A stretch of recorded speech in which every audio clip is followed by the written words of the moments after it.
Although on the surface it would seem that it's safe in Las Vegas, the seedy underbelly of Sin City is always there. Case in point, when on December 14th a man got past security at the Paris Resort and Casino and proceeded to stab an employee repeatedly, or the latest strange tale of a severed head being found near a routine traffic stop near the Rio Hotel. My name is Steven, I'm not leaving Las Vegas, and these are some tales from Vegas that are over the top, never talked about, and definitely not on for the faint of heart. This is the first in what might become a series on the channel, where we discuss some of the more, shall we say, gruesome tales in Vegas. Because this video will 100% fail YouTube monetization, it's a good time to thank our channel sponsors and remind you that we do have a Patreon, and starting back in January, we're going to have all those folks back in the credits, give you extra content, so head over there using the link below to support us on Patreon, because YouTube will definitely not show ads on videos like these. And now is a good time to talk about our channel sponsor, Pinay Magazine. Pinay Magazine is actually a crypto company, and they are Ethereum 2.0 validators on the Ethereum blockchain. Their goal is to showcase the global Pinay to the world, and a Pinay is a woman of Filipino origin. And their next issue is going to have Pinays from North America, with future issues having Pinays from all over the place: Australia, the UK, the EU, anything with an acronym, the GCC group of countries. They're going to have Pinays from everywhere. They buy the side of Resorts World for 1 week out of every month to buy the biggest entire digital billboard in the city.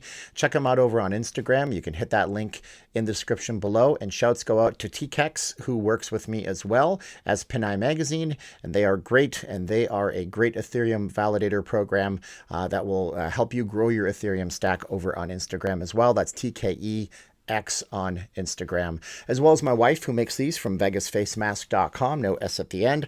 The only two masks you'll ever need. A lot of places with mask mandates these days with this Omicron thing going around as I record this. Check it out on vegasfacemask.com, handmade by my wife. 2 for $25. The only two you'll ever need. No nose wire. Goes around the back of your ears, head, not your ears.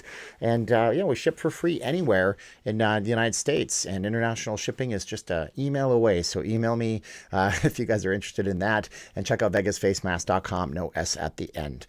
Okay, so be sure to like, share, subscribe as we talk right now about the dark side of Sin City. Okay.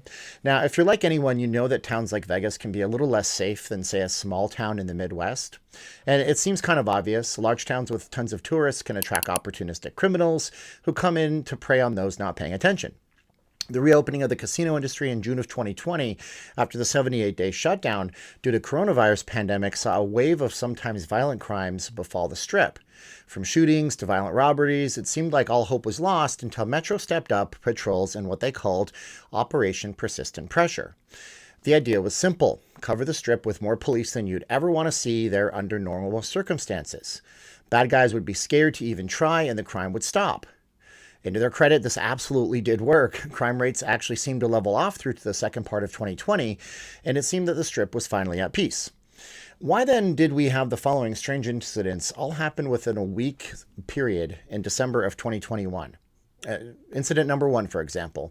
On December 14th at around 6:17 a.m., a 55-year-old man named Kirkland Oates walked past security at the Paris Hotel Casino. He walked into an employee kitchen area at the Mon Ami Gabi restaurant. The police report says he was able to bypass security by simply holding his hands up to the officers that were there as a means of identification. After walking past several of the employees, Oates took a knife from the kitchen and started pointing his knife at employees who picked up their own knife in defense of this strange man walking around armed. According to the report, some existing employees thought Oates was a new hire, whereas others say he was holding the knife in a way as to conceal the blade.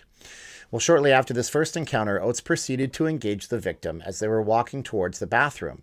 Oates blocked the door, took out his knife, stabbed the door, and asked, "What's up with you?" And according to the victim, Oates gave orders to get on your knees, and then the victim complied and pleaded for his life. Not apparently listening, though, Oates proceeded to swing the knife at the victim. The victim dodged these attacks, but he did manage to get hit in the eyebrow. The victim then managed to overtake Oates and tackle him. Other employees held him down until police arrived and arrested him. It's, however, important to note, though, that Oates has an extensive felony record stemming from violent crimes he committed in California. He was actually earlier arrested in the Las Vegas area for threatening an off-strip store employee and smashing the employee's car with a metal pole. It shows online that he was booked for this violent crime and for failing to register in the area as a known violent offender, but it was released on his own accord until this happened. Incident number 2, also in December. It was reported that on December 17th, Nicholas Dove, age 27, was arrested by the Las Vegas Metropolitan Police Department on a murder charge for an incident that happened at the Rio Hotel and Casino. So Dove was arrested for the alleged murder of 38-year-old Carlos Polanco Garcia earlier this month on December 3rd. Dove and Garcia, it's alleged, had gotten into a heated argument in a hotel room at the property. Police responded to a call from the Rio after the stabbing was reported, where they found Garcia laying nearly dead and suffering from multiple stab wounds. Garcia was taken to the University Medical Center, where he was later unfortunately pronounced dead. Dove and Garcia had engaged in an argument over something, and things became heated and elevated to a fatal degree. Dove fled the scene at the Rio and was later arrested, although Metro police wouldn't say where. But Metro believes this to be a drug-related case, and it has charged Dove with something called open murder, a term that is broad and open-ended and can lead to first or second-degree murder charges. The judge or jury is apparently going to decide, if the case goes to trial, what sort of degree the murder will ultimately be classified as. And speaking of the Rio, we really need to talk about this third and strangest incident of all. But before that, make sure you have subscribed, hit the bell for the notifications, and like this video. A comment helps too. Did you know that your interaction with the video helps YouTube determine if it's going to suggest this to other people? Yeah, that's in fact true. So incident number 3. Now, first of all, I back the police. I can't imagine that being a law enforcement officer here is easy anywhere, but in Vegas, you need to imagine that police never really know what they're going to get when they pull someone over. Case in point, where on December 23rd, a Metro officer was attempting to pull over a pickup truck near the Orleans Hotel and Casino on West Tropicana. Police say that after they initiated the stop, they found 57-year-old Eric Holland, who allegedly attempted to flee the scene. Metro's air unit followed the truck and watched as the driver abandoned the first vehicle to get to a second. Upon being engaged by the police a second time, the 57-year-old Holland exited the vehicle while throwing items at the officers attempting to flee, but was taken into custody. And what they found next was shocking and grotesque. Upon a search of Holland's vehicle, officers found several large coolers in the bed of his truck. Instead of being stocked with beer for a party, they were instead full of what turned out to be human remains. This even included a severed head, which obviously begs the question as to whether there's any link between Holland's arrests and other unsolved crimes around the valley.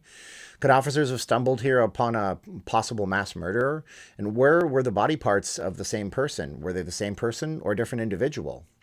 Nothing is really yet known, and as of this video, Metro has not released any information on the victim or the cause of the death. This goes to show, however, that Vegas is like any other large city, full of violent crimes that you as a visitor would never even hear about. With that, my friends, it's time to thank you right now for watching and remind you that you really are the best part of my day. And if you like this video and want to see more like it, please let me know and consider supporting me on Patreon, as these type of videos don't qualify for monetization here on YouTube. Now's the time of the video where I remind you to check out our channel sponsors, and I say 3, 2, 1, click. So are you ready? Looking at the camera. We go 3, 2, 1, and click!